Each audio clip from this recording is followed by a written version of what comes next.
Ever made a mistake that cost you? Maybe you bought the wrong size shirt or missed your bus stop. Annoying, right? But what if your mistake cost millions or even billions of dollars? What if it cost lives? Today, we're diving into some of the most expensive mistakes in human history. Blunders so epic they sound like they're straight out of a disaster movie. Get ready, because these stories are absolutely wild. Our first stop is outer space. It's 1999, and NASA is on a mission. They've launched the Mars Climate Orbiter, a state-of-the-art spacecraft designed to study the Martian atmosphere. The price tag? A cool $327 million. The orbiter traveled for nearly 10 months, covering hundreds of millions of kilometers. Everything seemed perfect. As it approached Mars, ready to enter orbit, the team back on Earth held their breath. And then, silence. The signal was gone. The orbiter had vanished. So, what happened? Was it a Martian attack? A mysterious space anomaly? The truth was far more human. It turned out that one engineering team at Lockheed Martin used English, imperial units, pounds, and feet for their calculations. Meanwhile, the team at NASA's Jet Propulsion Laboratory used the metric system kilograms and meters. It's like one person giving directions in miles, and the other reading them in kilometers. The result? The orbiter came in way too low and close to Mars. Instead of gracefully entering orbit, it disintegrated in the Martian atmosphere, becoming a very expensive piece of space dust. A simple conversion error, the kind you might make in a high school science class, destroyed a $327 million mission. It stands as a powerful and pricey lesson. Always double-check your units. Next, we journey to the fast-paced world of finance in Tokyo, Japan. It's December 2005, and a trader at Mizuho Securities is about to make a stock market trade. He wants to sell one share of a new company called JCOM for 610,000 yen. A simple transaction, right? But in a moment of haste, he makes a typo, a catastrophic typo. Instead of selling one share for 610,000 yen, he inputs an order to sell 610,000 shares for just 1 yen each. Before he could even blink, the order was live. The system flooded the market with shares at an impossibly low price. The Tokyo Stock Exchange went into a frenzy. Alarms blared, but the sheer volume of the order overwhelmed the system's ability to cancel it. The trader and his entire company watched in horror as their mistake unraveled. By the end of the day, Mizuho Securities had lost an estimated 40 billion yen.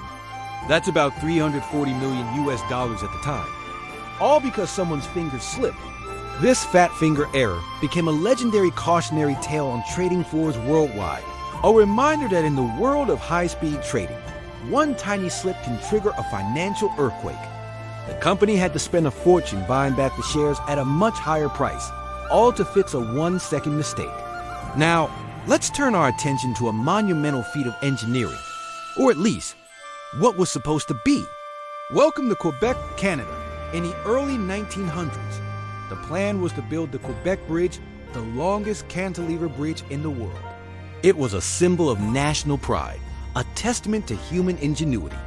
The project began in 1900 with a celebrated American engineer, Theodore Cooper, at the helm. But as construction progressed, troubling signs appeared. The steel beams, the very bones of the bridge, were starting to bend under their own weight. Workers on site reported that rivets were popping and beams were deforming. They raised the alarm, sending urgent messages to Cooper. But Cooper, confident in his designs, was slow to react. He initially dismissed the concerns. By the time he finally realized the terrifying truth that his calculations were wrong and the bridge was too heavy for its own support structure, it was too late. On August 29, 1907, with a sound like thunder, the southern half of the bridge twisted and collapsed into the St. Lawrence River. The disaster claimed the lives of 75 of the 86 workers on the bridge that day. It was a national tragedy. Astonishingly, they decided to rebuild. But in 1916, history repeated itself. As the new central span was being lifted into place, it too fell into the river, killing another 13 workers. The The final bridge was eventually completed in 1919, but its legacy is forever stained by two catastrophic failures, costing millions of dollars and, more importantly, 88 human lives. The cause? A fatal mix of flawed calculations and engineering hubris. Our next story takes us deep beneath the waves of the Atlantic Ocean. The USS Thresher was the most advanced submarine of its time, a nuclear-powered marvel designed for deep-diving anti-submarine warfare. On April 10, 1963, the Thresher was conducting deep-dive tests about 220 miles east of Cape Cod. On board were 129 sailors and civilian technicians. During the dive, the submarine communicated with its escort ship, the USS Skylark. The last messages were fragmented and garbled, but they painted a grim picture. Minor difficulties, have positive up angle, attempting to blow. Then, the Skylark sonar picked up a terrible sound, the sound of a submarine imploding under immense pressure. The Thresher and all 129 men aboard were lost. An investigation later pieced together what likely happened. A pipe joint in a seawater system probably failed, spraying a high-pressure jet of water into the engine room. This likely shorted out electrical panels, causing the nuclear reactor to shut down. The submarine lost power. They tried to surface by blowing the water out of their ballast tanks, but ice had formed in the pipes, blocking the airflow. Without power and unable to surface, the Thresher sank below its crushed depth and was destroyed.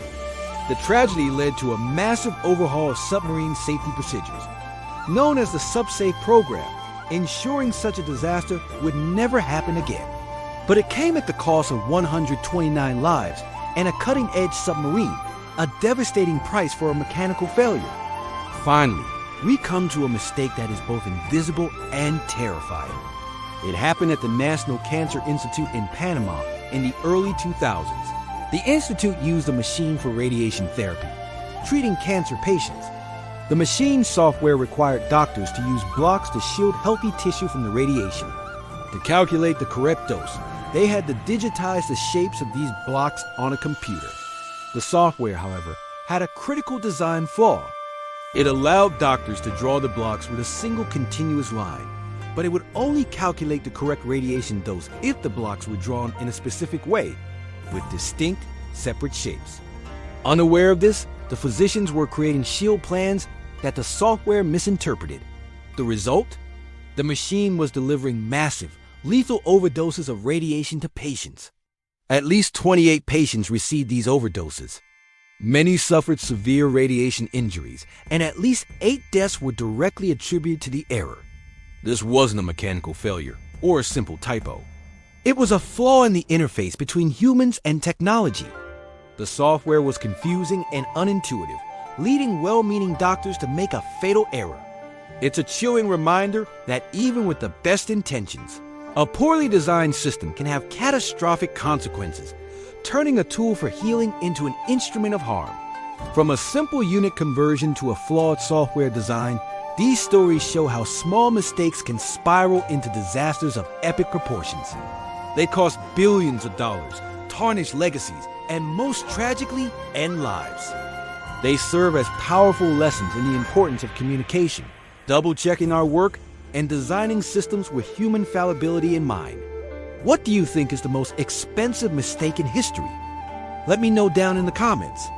Thanks for watching, and if you enjoyed this journey into historical blunders, make sure to hit that like button and subscribe for more fascinating stories. See you next time.